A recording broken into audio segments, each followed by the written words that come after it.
আমি কোনোদিনও আমার মেয়েদেরকে বলিনি আমার পেশা কী। আমি কখনো চাইনি তারা আমার জন্যে লজ্জিত হোক। যখন আমার ছোট মেয়েটা জিজ্ঞেস করত আমি কী কাজ করি, আমি সাধারণত সংকোচের সঙ্গে বলতাম আমি একজন লেবার। আমি প্রতিদিন কাজ থেকে বাড়ি ফেরার আগে পাবলিক টয়লেটে স্নান করতাম, যাতে তারা কোনোভাবে আকারে ইঙ্গিতেও বুঝতে না পারে আমার কাজ কি। আমি আমার মেয়েদের স্কুলে পাঠাতে চেয়েছি, তাদের লেখাপড়া শেখাতে চেয়েছি। আমি চেয়েছি তারা সম্মানের সঙ্গে মাথা উঁচু করে মানুষের সামনে দাঁড়াক। আমাকে সবাই যেমন নিচু নজরে দেখে, আমি কখনো চাইনি আমার মেয়েদেরকেও কেউ সেভাবে দেখুক। মানুষ সবসময় আমাকে অসম্মান করেছে। আমি আমার উপার্জনের প্রত্যেকটা পয়সা আমার মেয়েদের লেখাপড়ার জন্য ব্যয় করেছি। আমি কখনো একটা নতুন জামা কিনিনি, বরং সেই টাকা দিয়ে আমি নতুন বই কিনে দিয়েছি। আমি আমার জন্য তাদের কাছে যে অর্জন প্রত্যাশা করেছি তা আর কিছু নয়, তা হলো সম্মান। আমি ছিলাম একজন মেথর।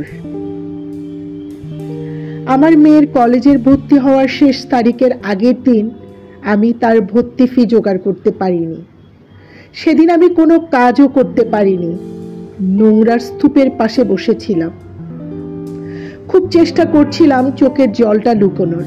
সেদিনের কাজ করার মতো কোনো ক্ষমতা আমার ছিল না। আমার সহকর্মীরা আমাকে দেখেছিল, কিন্তু কেউ আমার সঙ্গে কথা পর্যন্ত বলতে এগিয়ে আসলো না। আমি ব্যর্থ হয়ে গেলাম। ভাঙা বুক চেপে হতাশায় মুষড়ে পড়লাম। কিছুতেই ভেবে পাচ্ছিলাম না বাড়ি ফিরলে মেয়ে যখন আমাকে জিজ্ঞেস করবে আমি কি বলবো।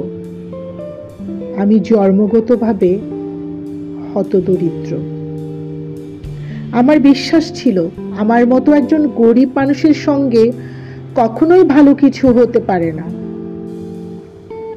কাজের শেষে সব মেথররা আমার কাছে এলো, পাশে বসলো আর জিজ্ঞেস করলো আমি তাদেরকে আমার ভাই বলে মনে করি কিনা।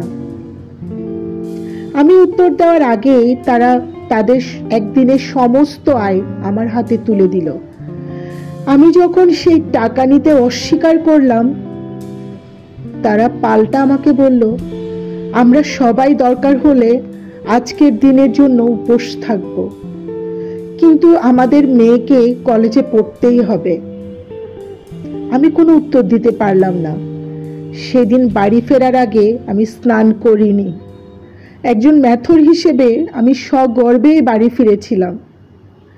আমার বড় মেয়ে খুব শিগগির বিশ্ববিদ্যালয়ের পাঠ শেষ করবে। সে একটা পার্ট টাইম কাজও করে। তাছাড়া ওরা তিনজনই টিউশন করে।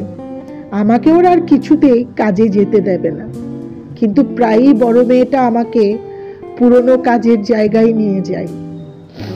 আমাকে সহ আমার সকল সহকর্মীদেরকে খাওয়ায়। ওরা হাসে আর জিজ্ঞাসা করে কেন মা, তুই মাঝে মাঝে এমন খাওয়াস? আমার মেয়ে উত্তর দেয় সেদিন তোমরা সবাই আমার জন্য উপোস করেছিলে, আজ তাই আমি এই জায়গায় এসে দাঁড়াতে পেরেছি। প্রার্থনা করো একদিন যেন আমি তোমাদের সকলকে রোজ খাওয়াতে পারি। আজ আমার আর মনে হয় না আমি একজন গরিব মানুষ। যার এমন অমূল্য সন্তান আছে সে দরিদ্র হয় কিভাবে? জীবনে হয়তো আর কিছুই করতে পারিনি, সন্তানদেরকে মানুষ করতে পেরেছি। দিন শেষে মাথা উঁচু করে দাঁড়াতে পেরেছি।